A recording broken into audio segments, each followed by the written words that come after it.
For our next lesson, we want to talk a bit more about the configuration file. We've already taken a look at the configuration file and learned how to set the units, and we have actually manipulated some of the properties directly related to the configuration file, such as the attributes of solid, surface, and wireframe colors. But now we want to dive in and we want to see a little bit more about what's involved in the configuration file and how we can create a new one if we need to. The first thing that I want to do is I want to go back to my View tab, and I'm going to turn off Material, which will set my models back to a shaded display. Then I'm going to navigate to the Toolpath Manager.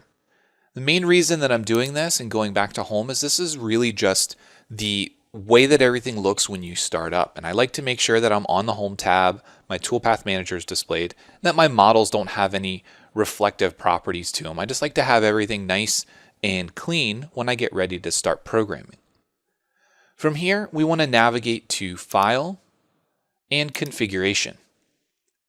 Now, as I mentioned, when we open a file that has a different unit, for example, as the default configuration, it'll prompt you to change that. So it'll come in and it'll automatically reset it to our metric configuration, for example. The configuration files contain more information that we've talked about. While we do know about the units and we've mentioned colors of solid bodies and surface geometry and things of that nature, we want to dive a bit deeper and we want to see what other information's in here. So let's talk about some of the default Mastercam settings.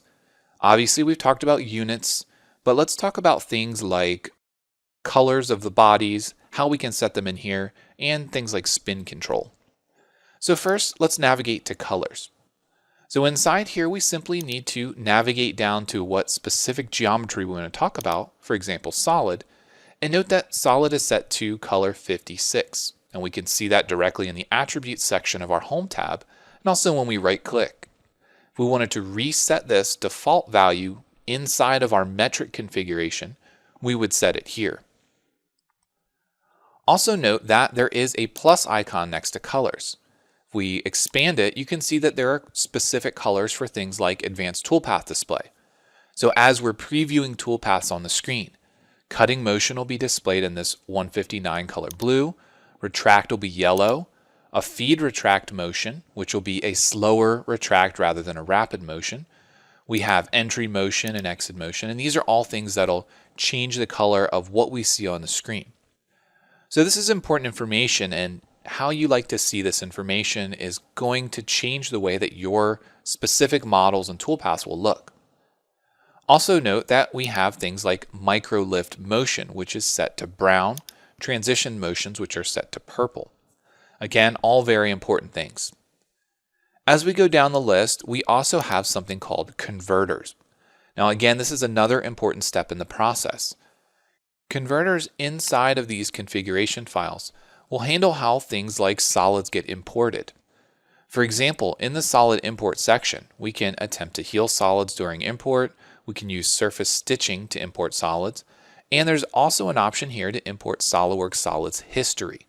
So while we do have a solids manager, if we just import a model directly without this option, it will be considered a dumb solid, which means it's just a solid body.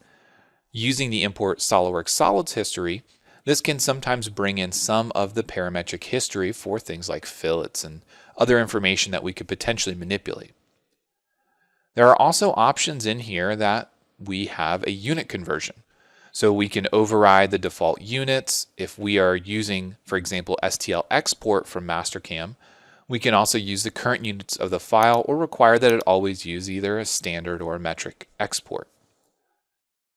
More things that we might be concerned about are spin control. So as we're looking at creating specific features, we have default increments that we use. For example, on inch files, that's 0.1. On metric files, that's 1 millimeter. And again, there are things like tolerance values, information about how the toolpath managers are named and created. And this is all stuff that's going to be very specific to your workflow and your industry.